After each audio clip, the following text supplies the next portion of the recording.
Hello, আসসালামু আলাইকুম। আজকে ছিল সানাফের লাইফের ফার্স্ট এক্সাম। তো সকালবেলায় উঠে গিয়েছে, আমি তারপরে আবার ঘুম পাড়ালাম। এখন নিয়ে আসছি পরীক্ষা দেওয়ার জন্য। আজকে ওর ইংলিশ এক্সাম।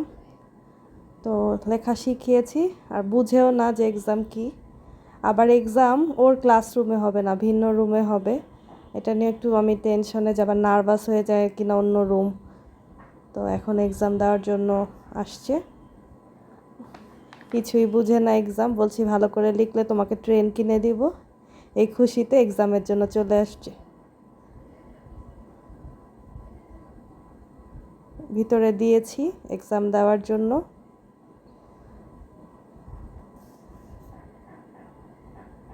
যেহেতু বলেছি কিছু কিনে দিব, তা আমি একটা ট্রাক্টর ওর জন্য কিনলাম এখান থেকে। তো সবাই ভালো থাকবেন, আল্লাহ হাফেজ।